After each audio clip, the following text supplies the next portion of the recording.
presented by Rani Recording Studio.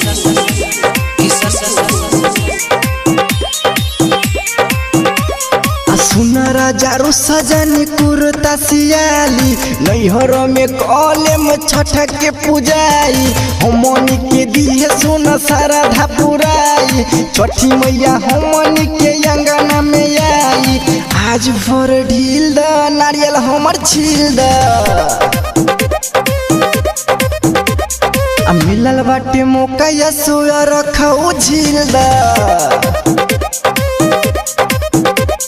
सुनरा जारू सजनी कुर्ता सियाली नैहर में कॉलेम छठ के पूजाई हमनी के दिहे सुन सरधा पुराई छठी मैया हमनी के अंगना में आई आज भोर ढील द नारियल हमर छील द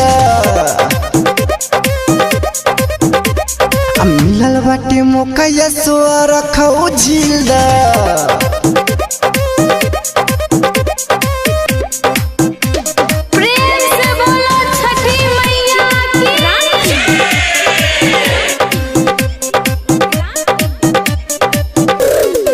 घर बायंग अनमनी पाइम करब हो असो छठी माई के पूजाइम करब हो दोहरा उठाइली हो अपना तू मत प छठ पूजाइम करब केरुआ के पात प आज भोर ढील द नारियल हमर छील द मिलल बाटे मौका या सोया रखौ झील द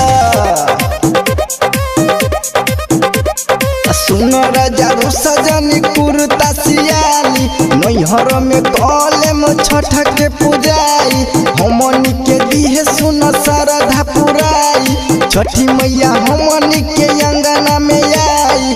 आज भोर ढील द नारियल हमर छील द मिलल बाटे मौका या सो रखौ झील द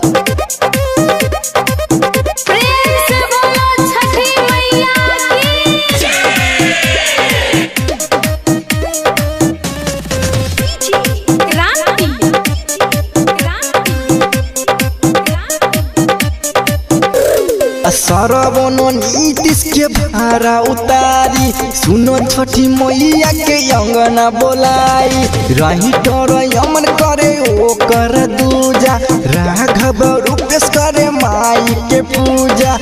आज भोर ढील द नारियल हमर छील द मिलल बाटे मौका या सो रखौ झील द सुनरा जारू सजनी कुर्ता सियाली नैहर में कॉलेम छठ के पूजाई हमनी के दिहे सुन सरधा पुराई छठी मैया हमनी के अंगना में आई आज भोर ढील द नारियल हमर छील द